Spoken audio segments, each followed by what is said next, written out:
I think आपसे मैं question पूछूं तो आपके लिए अचरज नहीं होना चाहिए।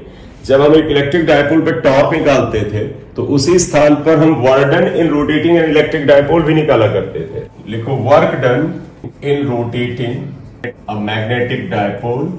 मैग्नेटिक डायपोल बार मैग्नेट एक ही चीज है इन मैग्नेटिक फील्ड। देखो एक मैग्नेटिक डायपोल ऐसे ये एक मैग्नेट है, इसका मैग्नेटिक डायपोल मोमेंट मैं इधर ले रहा हूं, नॉर्थ साउथ बार बार बताने की जरूरत नहीं। मैं अगर इधर एम बना दूं तो इसका मतलब आप समझ गए साउथ किधर है नॉर्थ किधर है।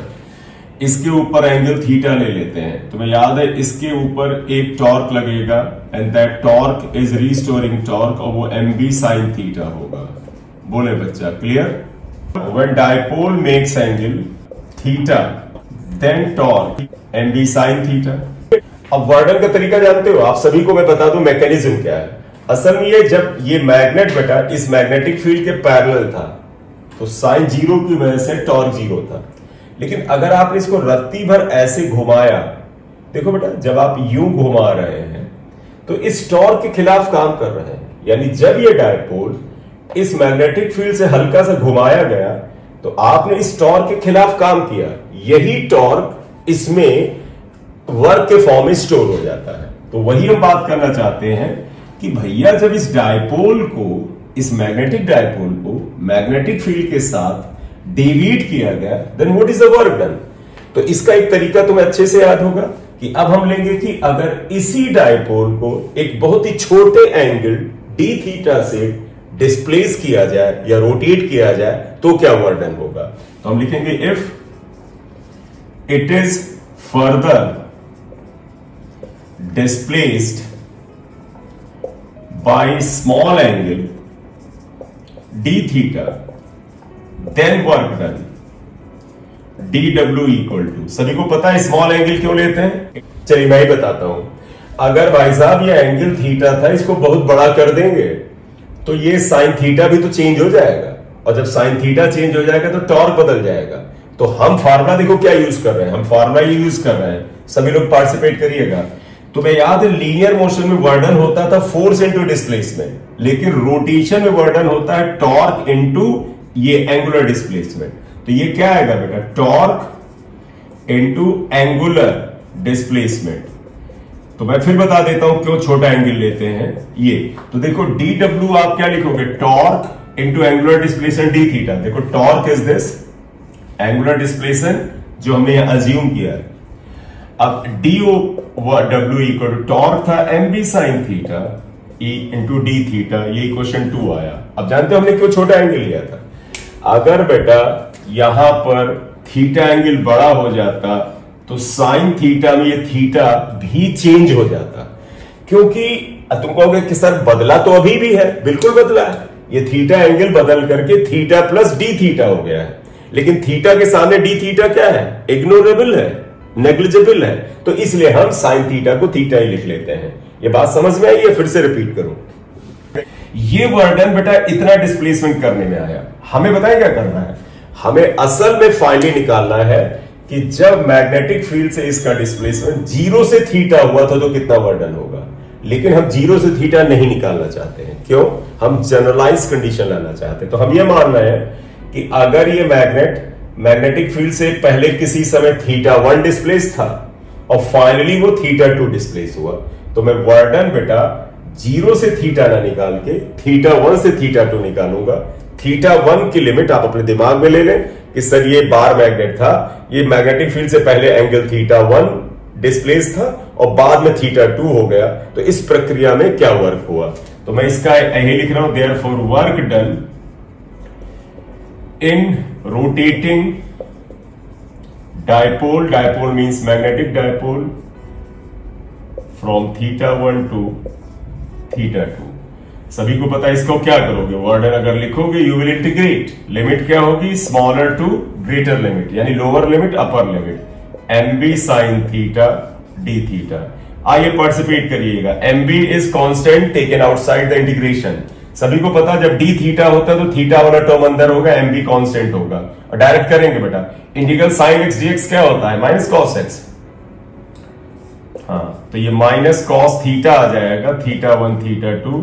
लिमिट डाल दीजिए, एम बी ये माइनस बाहर निकाल लेते हैं यहां।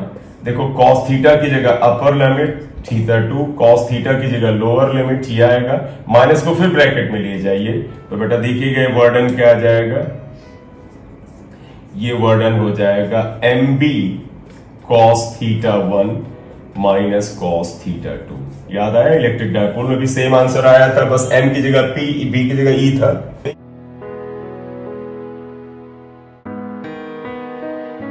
Potential energy of a bar magnet in magnetic field. तो याद है पोटेंशियल एनर्जी की एब्सोल्यूट वैल्यू किसी को नोन नहीं होती है, तो हम पोटेंशियल एनर्जी में किसी फ्रेम ऑफ रेफरेंस में यानी किसी खास पोजीशन में पोटेंशियल एनर्जी को जीरो लेते हैं। तो तुम्हें याद है इलेक्ट्रिक डायपोल या मैग्नेटिक डायपोल में पोटेंशियल एनर्जी किस स्थिति में जीरो लेने का ट्रेडिशन है, 90 डिग्री। Very good. यानी जब ये बार मैग्नेट, देखिएगा बेटा मैं पूरा नहीं मैग्नेट बना रहा हूं क्योंकि डायग्राम में मैं थोड़ा चेंज, मतलब ये बार मैग्नेट ये है और ये 90 डिग्री पे है। मान लीजिए साउथ नॉर्थ पोल है इसका, ये साउथ पोल है, मैग्नेटिक डायपोल मोमेंट m है। जिस समय वो थीटा एंगल 90 डिग्री बनाता है उस समय इसकी पोटेंशियल एनर्जी जीरो ली जाती है। तो हम यहां क्या लिखेंगे, तो एक तो पोटेंशियल एनर्जी का मतलब समझना क्या है।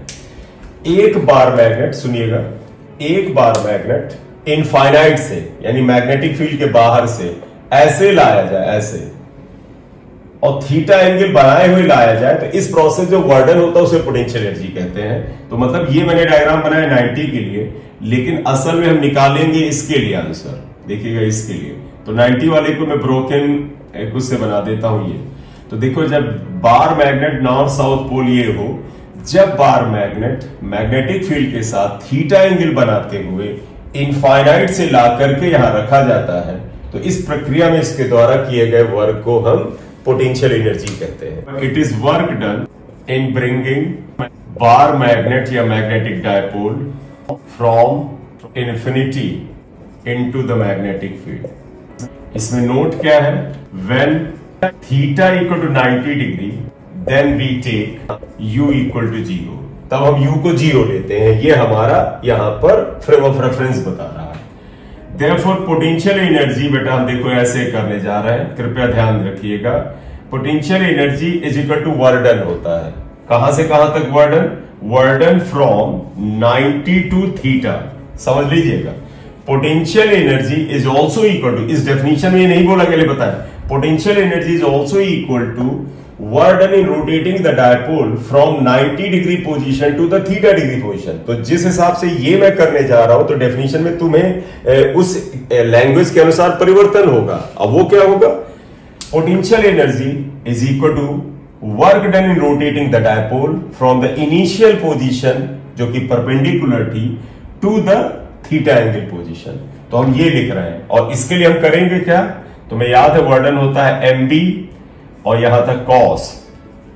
बताओ बेटा, इनिशियल एंगल θ1 था, इसे 90 लिख लेंगे और θ2 को क्या लिख देंगे, cos थीटा लिख देंगे। इसमें किसी को प्रॉब्लम हो तो बताओ बेटा, ठीक है। तो देयरफॉर पोटेंशियल एनर्जी देखो mb ये रहेगा, मैं फिर बता दूं वर्डन का फार्मूला लगाया है mb cos θ1 माइनस cos θ2। θ1 90 है, θ2 की जगह थीटा लिखा है, तो cos 90 इज 0 रख देंगे तो देखिए माइनस जिंदा रहेगा, तो potential energy is minus mb cos theta. ये इक्वेशन स्टार्ट है। इसे अगर वेक्टर फॉर्म में लिखें तो ऐसे लिखेंगे, इन वेक्टर फॉर्म अगर आप लिखेंगे तो पोटेंशियल एनर्जी इक्वल टू, तुम्हें पता है cos थीटा का मतलब डॉट प्रोडक्ट हुआ, एक पहचान। दूसरा m वेक्टर b वेक्टर, इनका product scalar, u potential energy scalar है, तो जब दो वेक्टर का मल्टीप्लिकेशन से स्केलर मिले तो इसका मतलब स्केलर प्रोडक्ट डॉट प्रोडक्ट। तो बेटा u को क्या लिखोगे, minus m dot b। If m equal to, अगर आप लिखते हैं mx i cap plus my j cap plus mz k cap, b को अगर आपको दे दिया जाए bx i cap plus by j cap plus bz k cap, तो डॉट प्रोडक्ट तो सबको करना आता है बेटा। जो लोग स्ट्रगल करते हैं देखें बेटा, m डॉट b है, डॉट प्रोडक्ट में तुम्हें याद होगा i का कोएफिशिएंट i से मल्टीप्लाई होता है यानी mx dx, j का j से यानी my by, mz bz। तो इसीलिए मैं इसे लिख रहा हूं equation 2x can be return as, कैसे लिख दोगे, u equal to minus, minus जिंदा रहेगा बेटा, और आप क्या लिखोगे, चेक करिएगा इधर देखिएगा, mx dx plus my dy plus mz dz। एक नोट यहां लिख लेते हैं, जरा देखिएगा, तुम्हें याद है, तुम्हें नोट इसलिए क्योंकि पीछे चर्चा में नहीं लाया, टॉर्क इक्वल टू तुम्हें याद होगा mv sin थीटा होता है, इस चीज को भी यहां पर वेक्टर में लिख लें। तो बताओ बेटा, इन वेक्टर फॉर्म इसे कैसे लिखेंगे, टॉर्क इक्वल टू बेटा m क्रॉस b आ जाएगा ना बेटा। हाँ, और हालांकि ये चर्चा पिछले चैप्टर में आ चुका है, जब मैं गैल्वेनोमीटर पढ़ा था तो torque equal to m cross b mg sin theta आ चुका था। कुछ न्यूमेरिकल्स लेते हैं यहां पर। A circular coil of 60 turns and 4 centimeter radius carries current of 1 ampere. How much work is done in rotating the coil through 90 degree? It is suspended freely in uniform magnetic field of 0.2 Tesla. आइए के solution में बेटा देखिएगा क्या कहते हैं। Circular coil of turns, एक circular coil है बेटा, इसमें नंबर ऑफ टर्न्स 60 है, रेडियस इसका r दे रखा है 4 सेंटीमीटर, इसको मीटर में कर लीजिए 4 × 10⁻⁻2 मीटर। कैरीज अ करंट, इसमें current I equal to 1 ampere दे रखा है। कहते हैं how much work is done in rotating the coil through 90 degree, 90 degree rotate करना, इसका मतलब शुरुआत का एंगल 0 है, तो इसमें गिवन क्या है, जब किसी चीज को 90 डिग्री करना है स्टार्टिंग में उसका एंगल 0 है, यानी θ1 इक्वल टू 0 है, θ2 इक्वल टू 90 है, मैग्नेटिक फील्ड B इतना दे रखा है, ये B दे रखा है 0.2 टेस्ला, वर्डन इक्वल टू होता है mb cos θ1 माइनस cos θ2, θ2 पता है, θ1 पता है, B पता है, ये B है बेटा, ये B, M निकालना पड़ेगा, M यहां से आएगा, जब बेटा जब एक लूप या कॉइल होता है तो तुम्हें पता है M इक्वल टू NIA होता है, तो आप यही यहां पर लिख ले, वर्डन M को लिख दीजिएगा NIA B cos 0 minus cos 90, N बेटा कितना है 60, I 1 एम्पियर, A एरिया आप आ जाइएगा, एरिया ऑफ कॉइल क्या होगा, area equal to pi r square होगा, तो इसे यहीं पे लिखना चाहे तो लिख लें, पाई इज 3.14 या 22/7 से फायदा हो तो वही कर सकते हैं, तो चलिए पाई लिखते हैं, फिर आखिरी में देख लेंगे। r इज 4 × 10⁻⁻2 स्क्वायर, तो ये बेटा 16 पाई × 10⁻⁻4 मीटर स्क्वायर, ये एरिया आया। एरिया की वैल्यू यहां पर रखिए, दैट इज 16 पाई × 10⁻⁻4। बी आपने देखा है कितना आपको दे रखा है, इंटू 0.2, 0.2 का मतलब 2 × 10⁻1। यहां देखिए cos 0 1 होता है, cos 90 0 होता है, यानी 1 - 0 नॉट अफेक्टिंग द रिजल्ट। तो सिंपली अगर आप देखें तो क्या आता है, 6 ये 10⁻⁻1 से ये 0 कैंसिल हुआ, 6 2 जा 12 आ जाएगा, into 16 pi into 10⁻�4, 12 into 16 into 3.14 into 10⁻⁻4, ये आएगा 602.88 इंटू 10⁻⁻4, तो इसका मतलब है 10⁻⁻4 तो 0.0602 जूल आएगा। देखिए ये आंसर क्या आया फाइनली, अगर इधर ले आए, वर्डन इक्वल टू 0.06 जूल आएगा, ये आंसर आएगा। Bar magnet of magnetic dipole moment 10 ampere metre square is in stable equilibrium, it is rotated through 30 degree, find potential energy in new position, magnetic field is 0.2 tesla, it is given. चलिए बेटा इस question को एक बार देखिएगा, इसमें क्या कहते हैं, bar magnet of magnetic dipole moment m equal to 10 ampere per metre square दिया है, इज इन स्टेबल इक्विलिब्रियम, शुरुआत में एंगल उसका क्या है 0 है, यानी बार मैग्नेट मैग्नेटिक फील्ड के पैरेलल रखा है, ऐसे है बेटा, magnetic field B bar magnet south से नॉर्थ इसी के पैरेलल रखा हुआ। कहते हैं it is rotated through 30 degree, it is rotated through 30 degree, then what is the potential energy B दे रखा है, तो पोटेंशियल एनर्जी का फार्मूला आपको सभी को पता है, जब ये 30 डिग्री का एंगल पर है potential energy U equal to minus mb cos theta होता है, ये हो जाएगा minus m is 10, B equal to 0.2 cos 30, cos 30 is minus 0.2 को इंटू 10 किया 2 आएगा, cos 30 इज √3/2 कैंसिल हुआ, तो therefore it would be equal to √3 joules, इतनी पोटेंशियल एनर्जी आएगी, राइट।